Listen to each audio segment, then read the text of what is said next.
Hey, this is Chris Goff, and in this training video, we're going to talk about how do you create a pre-foreclosure offer. It's something new inside of REI Pro, and I can't wait to show you. So let's jump in. Okay, so what information do we actually have to have? Well, the very first thing is what we call the reinstatement, or you'll hear me say back payment as well. What is that total dollar amount? And this is the amount of money that has gone over the course of time and just look at it as monthly payments that have not been paid. But it's not just monthly payments. There's penalties, late fees. There's now an attorney involved. There's going to be other costs associated with this. And this is what we call the reinstatement or back payment amount. Loan balance. Where is the dead balance on this property? Because I need to understand, ultimately, I need to put all these numbers together to see if it even makes any sense at this point. If I were to pay off the loan right now, what would I need to write a check for? Monthly payments. What are the current monthly payments? Because if you take over this property, you're going to have to start making those monthly payments. And we're going to need to calculate those monthly payments in our equation from buying it to selling it to see if it's a profitable deal. Are the taxes paid? Any kind of other liens? Is there good title, right? So you could call your local either title company or attorney's office that does title work and get what's called a basic title search done. We need to verify that this is good and that there's not 11 other brothers and sisters on this property. Repairs and other costs. Obviously, we need to visit the property. We need to calculate those costs. ARV, after repaired value. What is this house going to be worth in tip-top shape? Because ultimately, this is what you want to sell it for. Now, there's two basic ways that you can do this. And the first way is to what we call takeover payments. So that means I'm going to, in general, and again, we have numerous training videos in our education center that I would encourage you to check out to learn more about this strategy. But taking over payments is nothing more than keeping the loan in place, but making up all those back payments to stop the foreclosure. That gives us time to go into the property, rehab the property, and then sell the property, which will eventually pay off the original loan and walk away with money. The other way to actually buy a home in pre-foreclosure is just to cash the seller out. So that's really going to follow our cash offer formula, along with a couple of added expenses. In this training video, I'm going to talk about taking over the payments. So as I scroll down into the property value, remember, we've already ran the comparable sales, which came out to 307. You do see the rent value there as well. We're going to move into the loan balance. Now, you can really only get the exact loan balance by contacting the owner, talking to them, and getting a payoff statement. So the owner's going to have to reach out to the bank to get this payoff statement. So in this example, the payoff is $238,000. You also want to put in their current monthly payment as well, because by taking over the payments, you're going to have to start making those monthly payments during the time that you're rehabbing the property before you sell it. In this particular case, it's $1,250.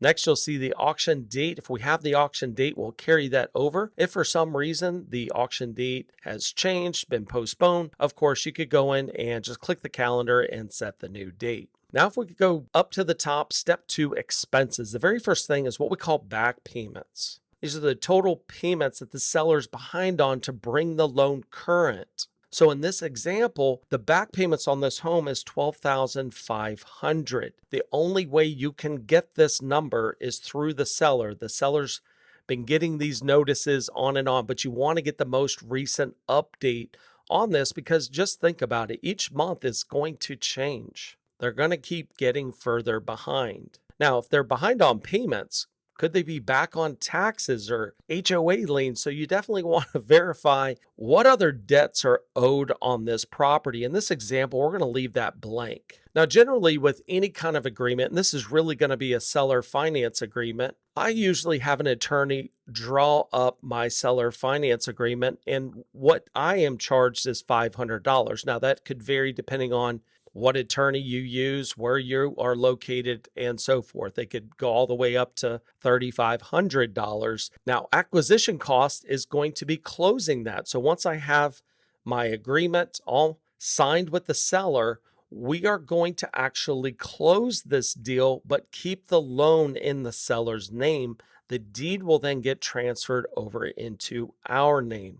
So I know that the closing costs in this area is roughly around $1,200. If you don't know this, obviously, if the attorney that drew up your agreement, your seller finance agreement, if they do closings, they could give you a rough ballpark about what the closing cost would be. As we scroll down, you're going to see moving expense. A lot of times the owner can't afford to move out of the house. Now, keep in mind, if the owner has already moved out of the house, then that just makes your life a little bit easier. But generally, if they're in the house, they can't afford to move. A lot of times we will offer $5,000. Here's the thing.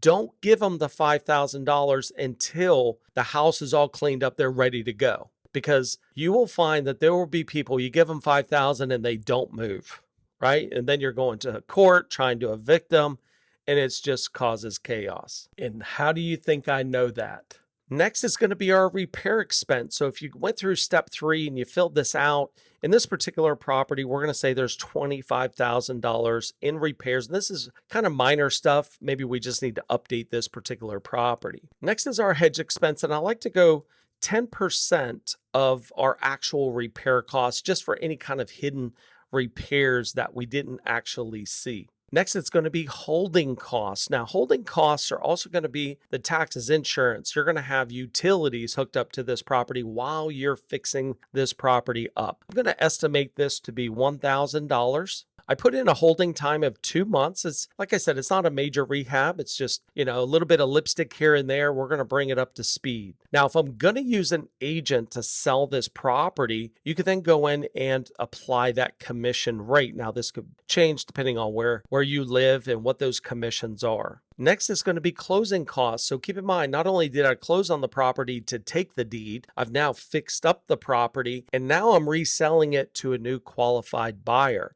I'm going to go ahead and enter in those costs there. If there are any other expenses that we did not include, this is where you would want to add those expenses. And at the very bottom is any kind of proceeds that you may want to work out with the owner. Now, if I don't add any proceeds, what we're basically doing is stopping the foreclosure, saving their credit for 10 years, and getting them out of this situation. There could be deals that you work where there's a ton of equity in the property and you want to do some type of split with the owner. Feel free to work those numbers. Make sure it's obviously a good deal for you. And at the same time, the owner could actually walk away from this. Now, keep in mind, they don't receive any money until you've fixed up the property and eventually have sold it. So this really makes it a win-win. So if the numbers work, go for it. Now, if we go back up to our summary, you're going to see our pre-foreclosure offer. You're going to see the expenses, the loan balance, the after repaired value, the total debt on the property, and what potential profits there are. So in this example, you're going to see a potential profit of only $680. In this particular example, this deal may not work, right? So why would I spend that much money, that much time, that much effort to make $680?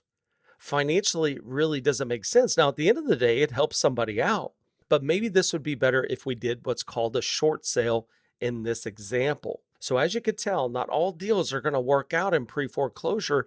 You have to make sure the numbers are correct, which is the most important thing. Now I could save this and then obviously you could email it. Now let's just say that this home, maybe it really didn't need much in expenses. Maybe we just needed to repaint a couple of rooms. So if our expenses start to come down, of course, now we're starting to see a better profit. Also keep in mind, they don't have a ton of equity to work with on this property.